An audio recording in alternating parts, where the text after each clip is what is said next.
Smoke enveloped uptown Butte Friday. It smelled like history disappearing. Somewhere buried in that flat and acrid tang were other smells: beer, French fries with brown gravy, card players' cigars, and the sweat of more thirsty miners than a single century could hold. This was not just another old building being erased from the streets of this mining city. It was Butte's very heart on fire.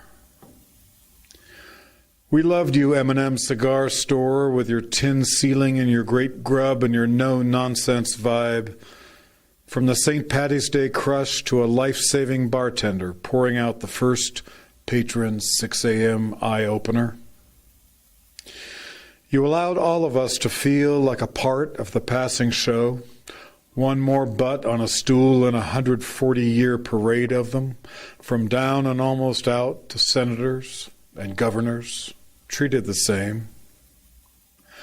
I'll always remember walking in sometime around 1990 and realizing I just slipped through a wormhole into Butte's past. Watching an old-timer, frail-bodied, disappearing into bib overalls, washing down his breakfast with a short beer. I remember looking around and thinking then, thank God this is still here. I'll always recall the backroom poker games with Dennis Butte, who practically grew up in the M&M when his dad owned it, dealing the cards and pushing the chips. Looking around the table at a menagerie of players with chip stacks telling the unvarnished truth about their prowess.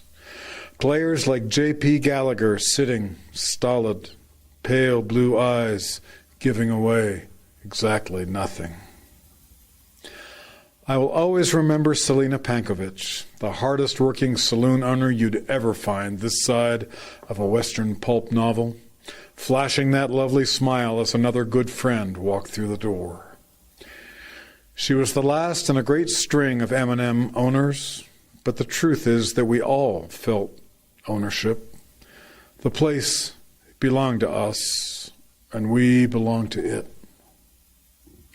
When Butte was flush and when Butte was on its ass, the M&M welcomed the thirsty, the hungry, the lucky, and the luckless.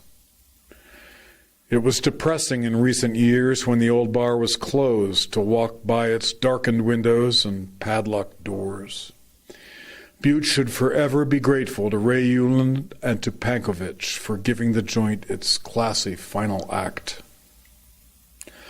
Home, home, I knew it entering, wrote Richard Hugo about another Montana bar. And that was the feeling I always got, crossing through the M&M's swinging metal-clad doors. Jack Kerouac in 1949 wrote that the M&M was the end of my quest for an ideal bar.